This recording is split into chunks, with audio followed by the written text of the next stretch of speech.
Hello, boys and girls. Today our story is called Pinkalicious and the Little Butterfly.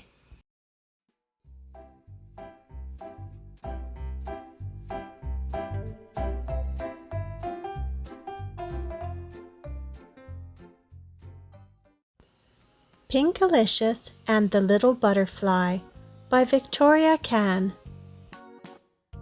Spring had sprung and the flowers were in bloom. Mommy said I could pick some on the way to school to bring to my teacher, Miss Penny. I carefully put the flowers on my table. I couldn't wait for Miss Penny to see my pink bouquet. When Miss Penny entered the classroom, she was holding a big box filled with twigs and leaves. Allison and I looked at each other in surprise. What was Miss Penny doing?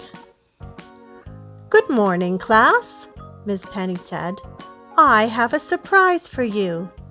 She set the box on her desk and invited us to come take a closer look.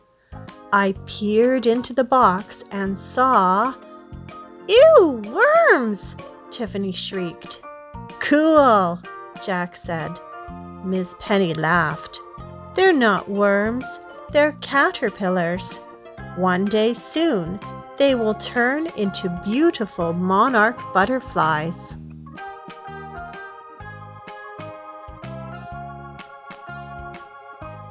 Two of the caterpillars had black, white, and yellow stripes. They were munching on leaves. The third caterpillar was emerald green. He scooted up and down the twig like a tiny race car. "How can something so small become a colorful butterfly?" I asked. "With the right food and love, they will," Miss Penny promised. "Would you like to hold a caterpillar?" I nodded and slipped my pinky into the box. The green one crawled onto my finger and wiggled around my palm. I had the perfect name for him. "His name is Wiggles," I said. "Hi, Wiggles," Allison said. "Welcome to our school." Miss Penny saw the flowers I had brought in earlier. "Did you know that caterpillars like to eat milkweed?" she asked. "I brought them for you," I said. "Well, I think there's enough to share, don't you?" asked Miss Penny. I put some milkweed carefully into the caterpillar house. I wasn't sure, but I thought Wiggles was smiling. One morning, I came in early to put leaves into the caterpillar house, but Wiggles wasn't there. His friends were also missing. "Miss Penny, Miss Penny!" I cried. "Someone stole the caterpillars!" Miss Penny hurried over to look into the box, and then she smiled. "They're not stolen, they're still here." She pointed to 3 little teardrops hanging from a twig. "Those are chrysalises, and the caterpillars are sleeping inside. In a few days, they will break open. The next time you see the caterpillars, they will look very different." Over the next few days, the entire class watched and waited. Lila sharpened her pencil 10 times so she could check on the box. Jack scooted his chair closer to it. I looked at my pictures of Wiggles.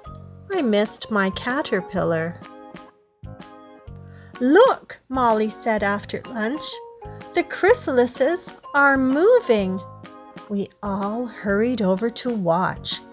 Soon, 2 orange butterflies sat on a twig, but the pink chrysalis didn't move. Once the butterflies could fly, Miss Penny lifted the lid of the box and opened the window. The butterflies flew all around the room and then out the window. I looked at Wiggles' chrysalis. I was worried.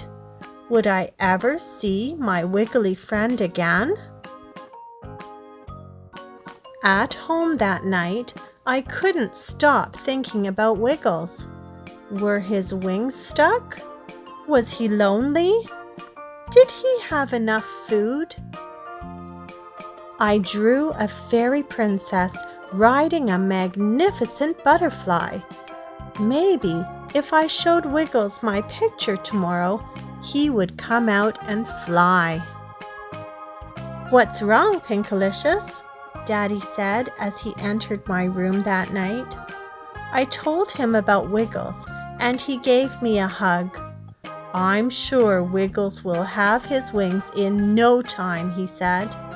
Daddy read me an extra bedtime story and fluttered his eyelashes against my cheek. "That's a butterfly kiss," he said. "It brings good luck." The next morning, I rushed to school and hurried over to the box. The last chrysalis had split open, but there wasn't an orange butterfly in the box. There was a pink butterfly.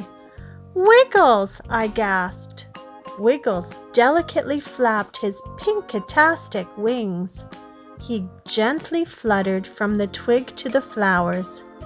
"You can't be called Wiggles anymore," I said. "From now on, I am going to call you Flutterby." When the bell rang for recess, Miss Penny carefully picked up the box and we went outside. "Pinkalicious, would you like to do the honors?" she asked. I came forward and gently lifted the lid. Flutterby gracefully flew out of the box. He swooped around me, then flitted onto my head before he soared upward, stretching his new wings. "Flutterby, my butterfly," I called out to my friend. He dipped his antenna to say goodbye before sailing off into the blue sky. The end. Thank you for sharing story time with me today, boys and girls. I hope you enjoyed the story. We'll see you again soon. Bye-bye for now.